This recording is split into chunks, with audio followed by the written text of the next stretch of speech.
Ned was taken to jail, where he languished for several months until he was brought to trial for attempted murder. Now, the sheriffs had tried to murder him, but in fact he and other members of the Union were charged with attempted murder.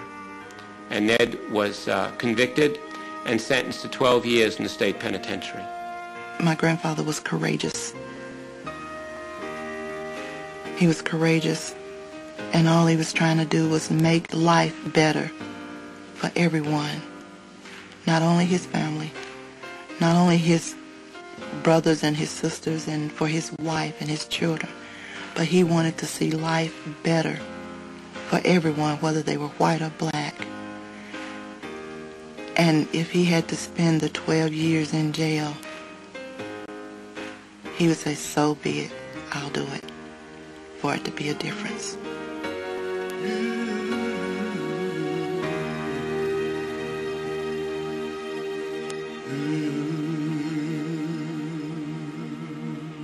Making life better for African Americans in the early 1930s was a formidable task. As Langston Hughes said, the Depression had knocked everyone down a peg or two, and Negroes had but a few pegs to fall. The NAACP, like the rest of America, was struggling to survive. People want to see results, and they want to feel that what they're doing is going to lead to something. And I think it was very hard for the NAACP to provide that. There was no political leverage. Black people in the South couldn't vote. There's not any movement forward on the main issues, anti-lynching legislation, sharecroppers getting fair prices for their labor. Things aren't changing. In 1932, Walter White takes over the leadership of the NAACP as its general secretary. Walter White was so deeply committed and immersed in this organization that I don't think he would let himself consider whether they were failing or not. The point was to keep moving. Walter White was he was able to keep the organization together when many people were thinking about quitting. Du Bois talked about disbanding the NAACP and getting it started on a new basis.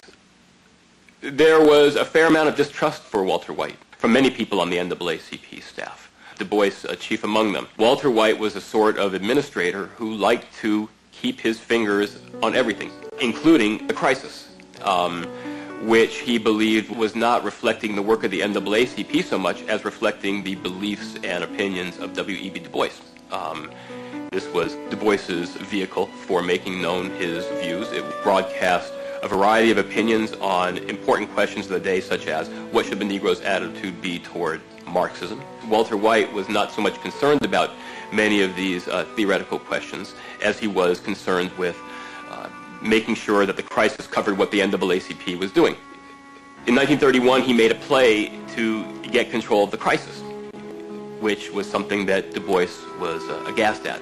They look at each other and begin to say things about each other in a shockingly sharp way, so that Du Bois attacks White as being really a white man masquerading as a Negro, to use the term of the day. And White, of course, is able to give as good as he gets and charge Du Bois with being an egomaniac and an intellectual who doesn't see the needs of the times.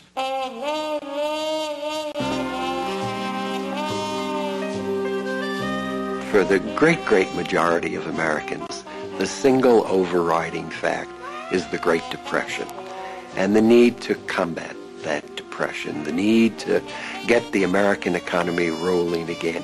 Everything else was secondary.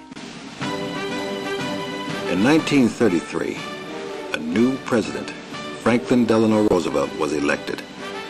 He had promised a new deal for everyone. But to get the economy rolling, he would need the support of Southern senators. Programs to advance racial equality would have to wait.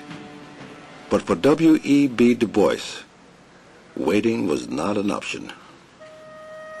Du Bois came up with a proposal that since the New Deal wasn't going to solve the problem of the African American should do it, him and herself, within the context of the racial segregation that in any case, was not going to go away, whatever the New Deal did. And to sell that point, Du Bois did what he so often did.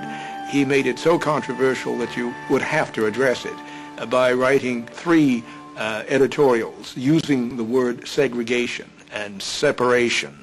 And these were red flags to the NAACP and its many followers. The whole point was racial integration. He sort of came out in favor of separate schools in the article, which was very, very much against the tradition of NAACP. But Du Bois knew that everybody would stop and pause and say, what's going on?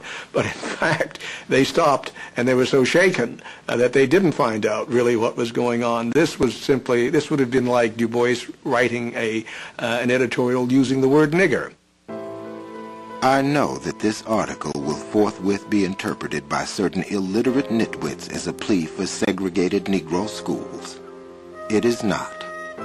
It is saying in plain English that a separate Negro school where children are treated like human beings, trained by teachers of their own race who know what it means to be black, is infinitely better than making our boys and girls doormats to be spit and tramped upon and lied to by ignorant social climbers whose sole claim to superiority is the ability to kick niggers when they are down.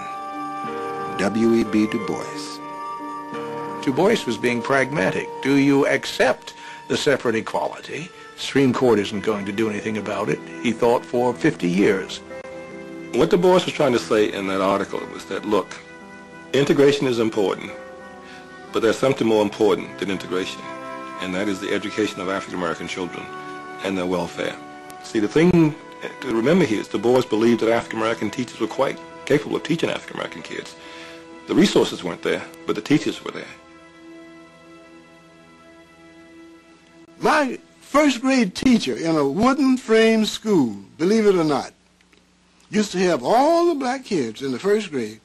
She'd tell us what we wore on Wednesday, and by Friday we were supposed to walk out before the class, always with our chest out and our shoulders up, and say, I'm Frederick Douglass, and I did this, I did this, I did that. My name is W.E.B. Du Bois, and this is what I did. I graduated from Fisk University. I went to Harvard, and I wrote a book called The Souls of Black Folk. We couldn't even read, but we were doing this. My name is Sojourner Truth, little girl. My name is Ida B. Wells, and you go right on down the line. Du Bois felt that self-segregation was something that was all right. And black institutions were important, indeed critical, for building strength within black communities. And he articulated this in the pages of The Crisis, and Walter White and a number of the board members just wouldn't tolerate it. Southern congressmen began to quote Du Bois in the congressional record. Because they were saying, indeed, we should have a code of relief for whites and a code of relief for blacks. So the association, Walter White now running it, said, quiet, shut up, they're quoting you, the outstanding civil libertarian in the congressional record. Bilbo says you're great. And Du Bois says, doesn't matter. This is an issue.